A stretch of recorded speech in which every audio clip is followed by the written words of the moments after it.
Hola a todos, Bezrat Hashem, día 4 de Kislev, continuamos con nuestro shiur de Halajá Yomit. Hoy veremos Parashat Toledot y nos vamos a concentrar en la mano o la espada. En nuestra Parashat Toledot se encuentra la escena donde Jacob aparece frente a su padre Yitzhak antes de su fallecimiento y se aparece frente a él vistiendo una prenda de su hermano Esav. Yitzhak, quien ya estaba ciego en ese entonces y no podía ver, le dice Jacob, Hakol kol Jacob, vayadayim yede Esav. La voz es la voz de Jacob y las manos son las manos de Esav, ya que por un lado escuchaba la voz de Jacob, pero por otro lado sentía las manos de Esav. Los sabios en el Midrash, en Bereshit Rabbah, trajeron respecto a este verso siguiente. Dijo Rav Berachia, al momento en que se debilita la voz de Jacob, se fortalece la fuerza de la mano de Esav. Tal como está escrito, Vayeluno kol ha'edah, vayavo Amalek, y se durmió toda la congregación y vino a Amalek. Y al momento en que la voz de Jacob se encuentra sonando fuerte, las manos de Esav no pueden dominar. Eso trae el Midrash. El Ben Ish Chai explica este Midrash haciendo referencia a que solo aquellos momentos en los cuales la voz de Jacob se escucha fuerte dentro de las sinagogas y los Batei Midrashot, que son las casas de estudio de Torah, es ahí que las manos de Esav no pueden dominar. Y sobre esto, el mismo Ben Ish Chai pregunta, ¿por qué se está hablando de la mano de Esav? Si Esav en realidad fue bendecido con su espada, no con su mano, tal como está escrito en la Torah que dice, sobre tu espada vivirás. Entonces, ¿por qué no está escrito que cuando la voz de Jacob se debilita, entonces la espada de Esav domina? Y en vez de eso está escrito que la mano de Esav es la que domina. Esa es la primera pregunta que trae Rabbeinu Yosef Chaim. Luego el Ben Ish Chai hace otra pregunta. Y es sobre lo que decimos en el resto de Musaf, donde rezamos diciendo, Mi pene hataenu galino me'arzeno venitrahaknu me'al admatenu. Producto de nuestros pecados fuimos exiliados de nuestra tierra y nos alejamos de ella. Ve'en anachnu echolim la'asot chovotenu bebet v'chiratach babait hagadol v'akadosh nikra shimcha alav. Y nosotros no podemos hacer nuestras obligaciones en tu casa elegida, en esa gran casa santa la cual posees tu nombre sobre ella. Y luego que decimos, mi peneayad shinishtalejá bemikdashach, debido a la mano que fue enviada sobre tu mikdash. ¿Mano? Pregunta el Ben Ish Chai. ¿De qué tipo de mano está hablando acá? Son dos preguntas, contesta el Ben Ish Chai, utilizando un ejemplo que trajeron nuestros sabios sobre los árboles del bosque. Los sabios cuentan que cuando los árboles del bosque escucharon que el ser humano creó un hacha de fierro, comenzaron a temblar. Temblaban de miedo imaginándose el leñador que vendrá a cortarlos con su hacha. Sin embargo, en el lugar había un árbol anciano, más sabio que el resto de los árboles, y les dijo, necios, ¿acaso creen que es del hacha que tenemos que tener miedo nosotros? Por ningún motivo. Es de nosotros mismos que debemos tener miedo. Miedo de que no haya ningún impostor entre nosotros, un traidor que le entregue alguna rama a esa hacha. Recuerden que sin un mango de madera, el hacha no puede hacer nada. Explica el Ben Ish Chai. Asimismo es respecto a Israel. Es verdad que Esav fue bendecido con su espada, pero no es su espada de lo que debemos temer, sino que de la mano de Esav es lo que debemos temer, ya que es la mano la que mueve la espada de Esav. Sin esa mano, la espada no puede hacer nada, al igual que un hacha no puede hacer nada sin tener un mango de madera que esté adherido a ella. Lo que nos dice Midrash, que dijimos anteriormente, es que esa mano de Esav depende netamente de la voz de Jacob. Eso es lo que dice el verso de nuestra parashá, es decir, Hakol kol Jacob vayadayim yede Esav. La voz es la voz de Jacob y las manos son las manos de Esav. Si nosotros como Am Israel nos preocupamos de que la voz de Jacob se mantenga fuerte, preocupándonos de que se escuche fuerte la voz de Jacob en las sinagogas y Batei Midrashot, casas de estudio de Torah, a través del rezo y del estudio de Torah, entonces no hay chance que la mano de Esav obtenga fuerza y nos logre dominar.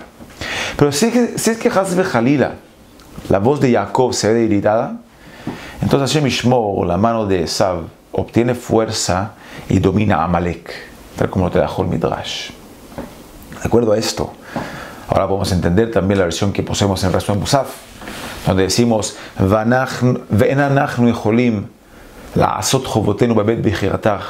y nosotros no podemos hacer nuestra obligación en tu casa elegida, por la mano que fue enviada sobre tu Mikdash. Es decir, no fue por el fuego o por las rocas arrojadas que se destruyó el Betamikdash, sino que por la mano que se arrojó sobre él. Y esa mano es la mano de Esav, sobre la cual la Torah nos dice que su fuerza depende netamente de una sola cosa: de lo fuerte que esté la voz de Jacob. Existe un verso en la Torah que dice: Vejitavo milchama be'artzachem. Si es que vienen una guerra sobre su tierra. Claramente al leerlo se nota algo extraño.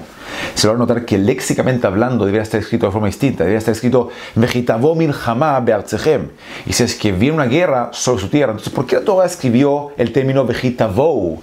Y si es que vienen y no Vejitavo. Explica el Mishai que es justamente por lo mismo que trajimos anteriormente, para decir que si es que ustedes vienen y traen una guerra sobre su tierra, van a saber que de la misma forma que ustedes trajeron la guerra, asimismo depende de ustedes también ganarla y dominarla. Es decir, al igual que llegó gracias a ustedes, así también finalizará gracias a ustedes. Ahora, ¿qué vemos de acá? Que el poder que pueda obtener la mano de Esav o de Amalek, quien sabemos que de ahí salió Amalek, depende netamente de una sola cosa, que es el poder que nosotros le vamos a otorgar como pueblo a ellos. Todo depende de nosotros. Me gustaría aprovechar de tocar un tema bastante importante sobre las tefilot, nuestros rezos en estos tiempos de guerra. Esto escuché de Jacob Paritsky en un shiur que dio la semana pasada en el Shev Bajot de su hijo. Él contó ahí que mucha gente le ha preguntado si acaso estamos viviendo ahora la guerra de Gog y Magog, la guerra final antes de que llegue el Mashiach. Y explicó ahí que antes de hacer esa pregunta, primero hay que entender qué es lo que significa que Am Israel esté viviendo una guerra acá abajo en este mundo. Es decir, qué es lo que está sucediendo en los mundos superiores, en el cielo ahora, cuando nosotros como pueblo luchamos una guerra acá abajo.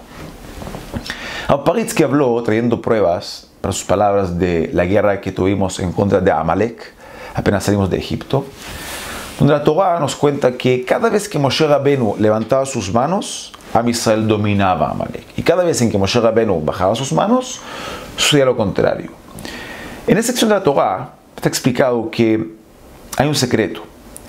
Hay un secreto que sucede cuando hay una guerra de Am Israel acá abajo en el mundo. Y es que todo momento en que estamos como pueblo viviendo una guerra acá abajo, arriba en el cielo se produce un momento de ihud, de intimidad, entre Akadosh Baruj Hu y Knesset Israel. Al igual que una intimidad que se genera entre un hombre y su mujer.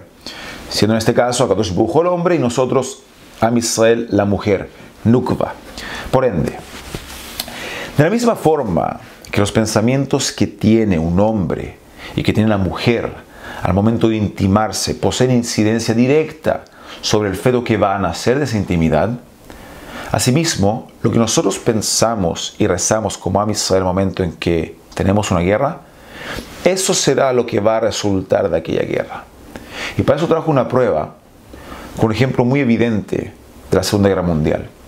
Durante la Segunda Guerra Mundial, mientras estábamos en plena guerra, si se le hubiera preguntado a cualquier Yehudí sobre cómo se imagina la redención de Am Israel, hubiera respondido así: ¿la redención?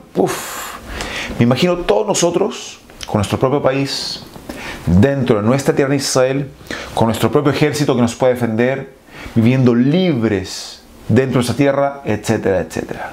Esa es la forma en que todos se imaginaban la redención durante la Segunda Guerra Mundial. Es decir, la forma en cómo estamos viviendo hoy en día dentro de la tierra de Israel, ese era el sueño de todos aquellos Yehudim durante la Segunda Guerra Mundial. Y que para ese entonces sería algo muy lejano llegar a lo que estamos ahora. ¿Y qué resultó todo esto? Justamente eso. Obtuvimos del cielo todo lo que esa gente estuvo pensando y rezando en ese momento de la guerra. Un país propio, Baruch Hashem, con ejército propio, Baruch Hashem, en nuestra propia tierra, etcétera, etcétera. Porque explica Paritsky que así mismo sucede con cada guerra y guerra que hay acá. Siempre que hay una guerra acá abajo, se produce un ihud arriba en el cielo entre nosotros y Akadosh Baruj Hu. Queriendo decir que si es que ahora nosotros que estamos viviendo lo que estamos viviendo como pueblo, cuando rezamos, lo único que pedimos es que por favor se acabe la guerra y que por favor vuelvan a sus casas los secuestrados. En otras palabras, ¿qué habremos hecho?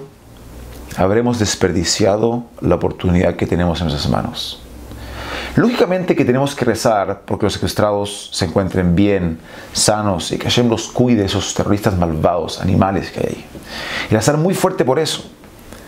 Sin embargo, por lo que más debemos rezar y donde más debemos concentrar nuestros pensamientos es en que Hashem Yitbaraj ponga un fin a nuestros sufrimientos y nos mande de una vez por todas a Melech HaMashiach para que ponga orden en este mundo, ya que esa redención incluye todas las redenciones habidas por haber.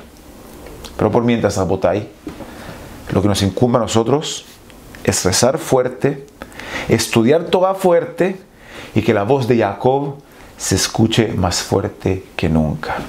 Shabbat Shalom Borach.